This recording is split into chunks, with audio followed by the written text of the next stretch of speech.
and screen printed it out, and actually then put it onto a canvas and folded and stretched it. So, and again, you can see here, these are all what the blood cells look like. What the blood cells look like, as you know. So you've got the normal ones there, you've got the other ones where they can't, because they're the wrong shape, they can't get through, the blood tubes that cause obviously, lack of oxygen and so on. So she embraced it, to what would be a negative thing. She actually turned it around to a positive thing. I've got this illness, it's never going to go, so I'm going to actually turn it around and make it a positive. So everything going on, that's what she thought. So she did that, and they were beautiful. I remember having an argument with small letters with one of Tasha's friends. When we saw they exhibited a research degree, and there were lots of these in different colours. Some were really bright. There was one that just struck me, which was beautiful. And I said, Tash, can I have that? And she said, yeah, but she's Jenny's asked for it. I said, Jenny's your sister, So, anyway, Jenny comes up. She said, "What are you saying, little bit?" She called me little bit. And I said, "I don't want that." And I said, "You know what, Jenny, you can have it." I said, "I've got Tash. I said, I've got the real thing." At that stage, Tash was still with us, so I did have the real thing. But so I've got this anyway. Okay. Tasha, as I say, she just embraced life. She squeezed every bit of life out of everything. So she decided she wants to learn to play the guitar. Okay, she tried the piano, she couldn't get around that. Then she suddenly decided one day, she said, "If I'm going to learn to play the guitar," I said, "What, are you going to join a band or something?" She said, "Maybe." And Tasha had this laugh. You can imagine laugh that it seems it would never stop. She would start shouting and laugh. But my sister would be listening. My sister would she'd start laughing and she'd make you laugh at people as serious at things. Because that laugh never went, and I can still remember it now. It just didn't go. So, and that's just typical of Tash. That's how she looked all the time. She was just always happy. Always, no matter what was happening, Tash was always happy. She travelled, so despite her condition, she wasn't let that define her. She travelled, that's particularly Germany. My whole family, they went to Austria because my dad used to love, Austria, really all Strauss. On a Sunday morning, when I'm trying to sleep, my dad would have Strauss blasting through the house. As soon as I went downstairs, he'd grab me, was to walk around the house, and all of our house were. So that's the sort of family. But Tasha, she travelled, so she didn't let her own stuff out. Okay. That was a glamour shot of her, she did that. It's, she's absolutely beautiful inside and out. So, when we went to the exhibition, people had gone to see it, so friends and that, and this is one of the comments that was there. I can just read it now without breaking down. But she said, "I made it to the exhibition today. I remember giving Natasha the leaflet asking for submissions. She decided what she would send before we finished reading it." That was Tasha, Once she decides what she would do it. "I took my niece and nephew, who's 7 today. A showery, beautiful, sparkling day that Tasha would have loved. She would have loved it. And he walked around the art and then turned a corner and saw Natasha's piece and said, 'Wow.' No other art had got that reaction from him, and he didn't know she and I were friends. The guy monitoring the room was so kind, he overheard me telling the kids about Natasha and directed me to the visitors book and told me her family had visited and how much that had moved him, then discreetly left when I got a little tearful. I'm so proud that she touched so many lives." And it's just amazing. At funeral, the number of people who, came, hospital consultants, nurses, doctors, so many people came to her funeral. It's just absolutely amazing. Some of them I was angry with. I thought, why didn't you say my sister?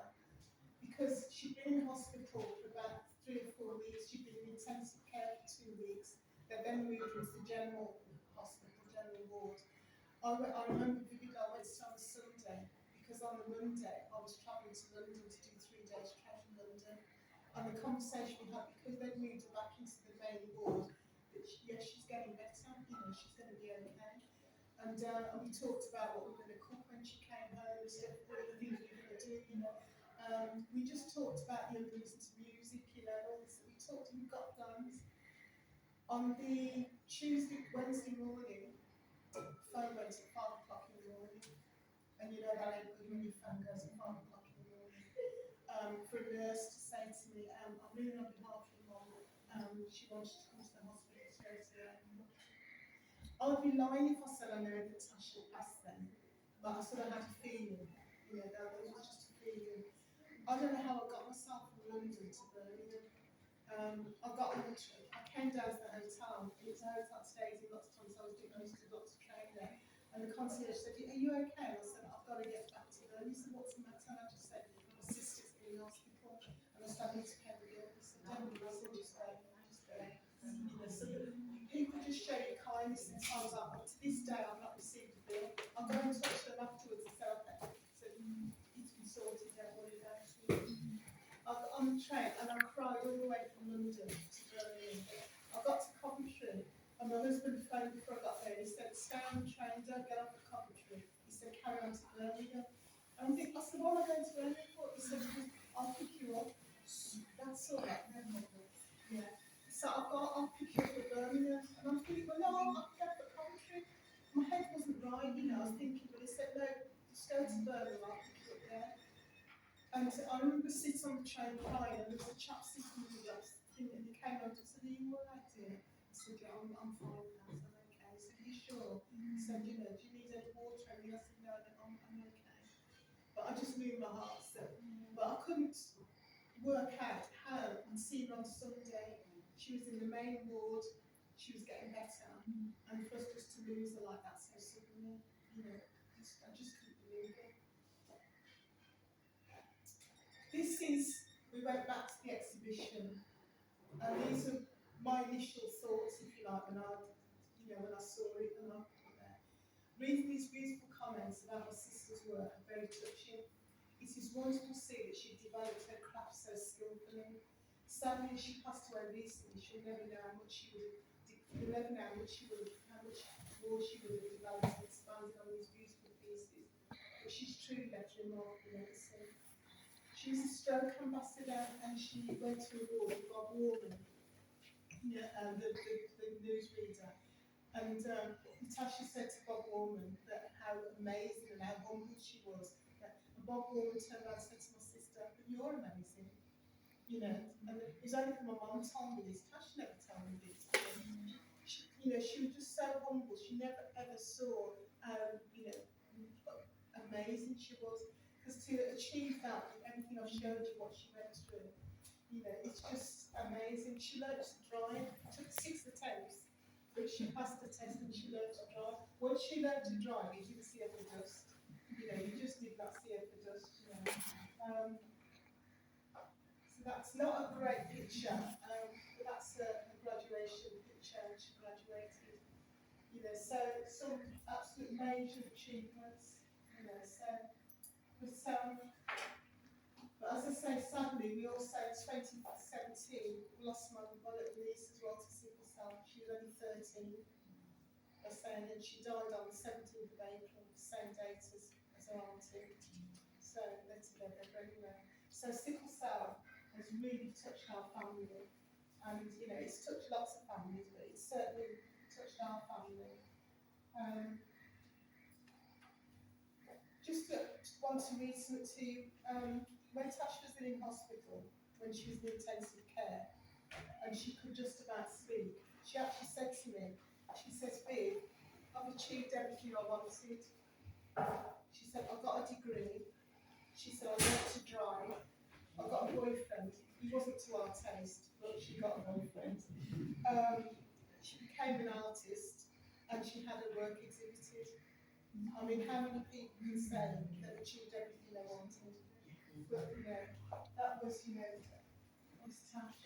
I don't know, there was something I wanted to read to you to finish, and I don't know where I put it.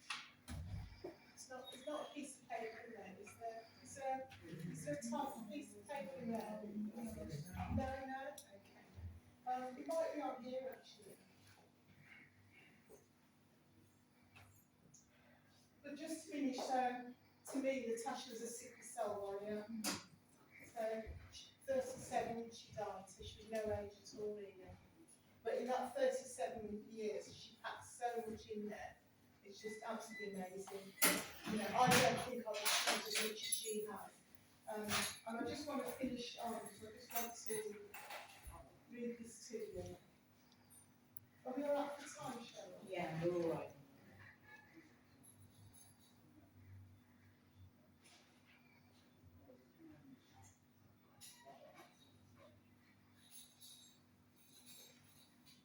So, that's it, yeah. So I'm going to read this. This is what I read on the day of the funeral, and I think it sort of sums it up. My sister Tash, how can I sum her up in a few short minutes? She was humble, loving, generous, kind, but most of all, she was my sister. I never heard Tash say a bad word about anyone. She always seemed good. Tash had a stroke at 15, and I watched the doctors pump blood into and out of her body. And I remember silently praying for her, and in the same breath thinking, how could she be so brave? She was a fighter. She never let anything defeat her. She had a strong, quiet determination, and she lived every minute of her life with the same strong, quiet determination to make the most of every opportunity that was available, and most often opportunities that she herself had created. Tash believed in the phrase, if life throws you lemons, make lemonade. Tash made it a priority to be a kind, caring daughter, sister, auntie, and great aunt. She loved her family with a passion, and she demonstrated this in so many ways. Each of us will have that special moment that we shared with Tash that I know we'll all hold on to. In November last year, Tash posted on Facebook, and this is what typical of Tash. Today I went to the Life After Stroke Awards. I was humbled and honoured to meet some great people that inspired me with their stories. Thank you, God. Typically, there's no mention of the Achievement Award that Tash received. She'd been made a stroke ambassador. She didn't mention that. Okay. I don't know if she ever fully appreciated how special she was. I remember telling her that I always told staff at the universities where I was training about her achievement. In typical Tash fashion, she said, thank you, Viv. I responded, you don't have to thank me, I'm really proud of you. Tash loved all of her family and we all loved her in turn. She's left a big hole that none of us can or ever be able to fill. I miss her presence, her support, her encouragement, her mischievous sense of humour, and that wonderful infectious laugh that seemed to go on forever. I'll just miss her. I was privileged to have her as my sister, and I'm so glad that we were close as a family to share her life. In the words of Bridget Jones, one of Tash's favourite films, we loved her just the way she was. I think that sort of sums up Tash, you know, I mean, she was just an amazing individual, and although I say she was born with sickle cell, she never ever let it define her life. You know, she defined it, she set the boundaries, and she, this is what I'm going to do, and no matter what it takes, I'm going to do it, and she achieved it. So that's my sister Tash anyway, so thank you for listening, everybody. Okay. Can we have a clap for her? Can we clap for her? Yeah, yeah. That's it. Yeah, yeah. She's done a lot. She's done a lot. She's so amazing. Yeah. And just as an addendum to that, just an addendum to that, as a tribute to Tash again, because she was a stroke ambassador. On the Monday after her funeral, the Stroke Association, they dedicated their annual meeting to Natasha. And as the speakers who were there, one of the speakers who was there was the consultant who had actually said to me, Tash had a stroke at 15, that she'd be a vegetable. And he actually turned around and said to me at the day of the summit, I was wrong. Oh, yeah, yeah. But at least he had the decency to say that he was wrong, you know, because she proved them all wrong, you know, so.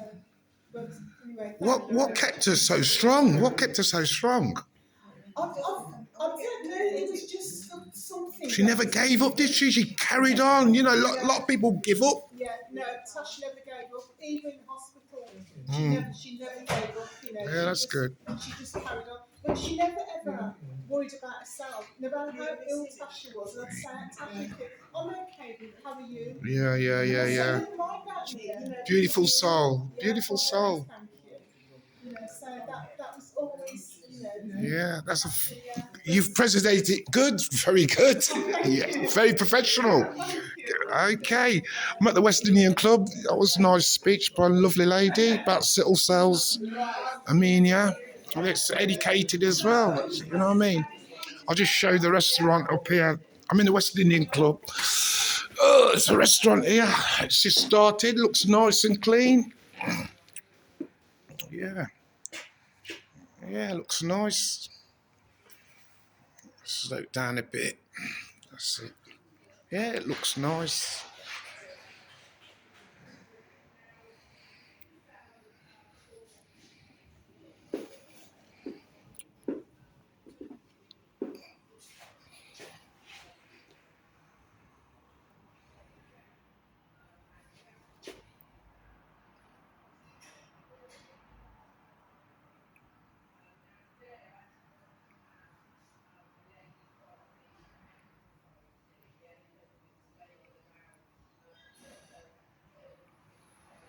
It's nice.